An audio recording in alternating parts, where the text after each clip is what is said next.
भारत से परिचित करना चाहता हूँ। भारत, जब मैं भारत के बारे में सोचता हूँ, तो मेरे मन में न केवल एक नक्शा आता है, बल्कि एक पूरी सभ्यता का इतिहास उभर आता है।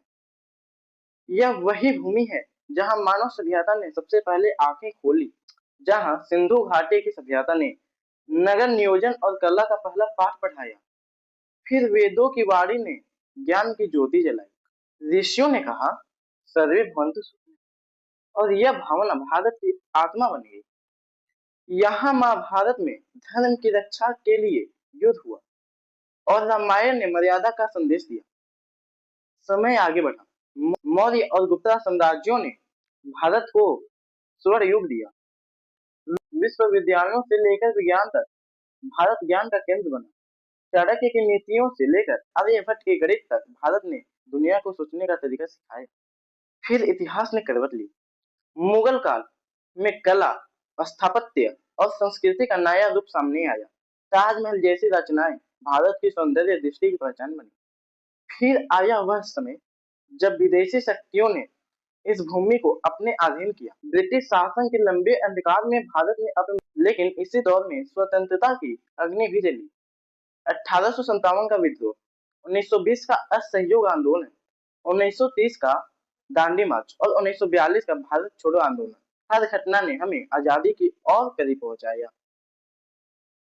15 अगस्त 1947, वो दिन जब भारत ने सांस तो पहले भी ली थी, पर उस दिन स्वतंत्रता की हवा में सांस लेना सीखा, और उसके बाद भारत कभी पीछे नहीं मुड़ा।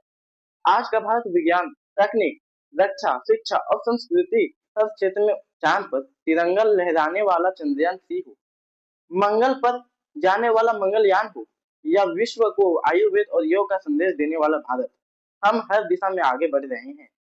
लेकिन मेरी दृष्टि में भारत की असली शक्ति न तो मिसाइलों में है और न मशीनों में, बल्कि भारतीय लोगों के दिलों में है। हमारे यहाँ गांव का किसान, शहर का विद्यार्थी, सैनिक की वर्दी और माँ की ममता, सब मिलकर भारत माँ बनते हैं।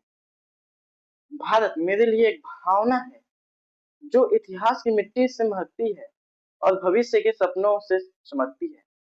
यह देश मुझे सिखाता है कि परंपरा और प्रगति साथ चल सकते हैं। हम वो राष्ट्र हैं जहाँ वेदों की गूंज और आधुनिक प्रयोगशालाओं की ध्वनि दोनों एक ही धरती पर सुनाई देती है। अंत में मैं बस इतना कहना चाहता हूँ, भारत मेरे लिए केवल एक देश नहीं, बल्कि एक निरंतर यात्रा है। सभ्यता से संस्कृति तक, संस्कृति से समरसता तक। मेरा सपना है कि मैं ऐसा भारत देखूं, जहाँ इतिहास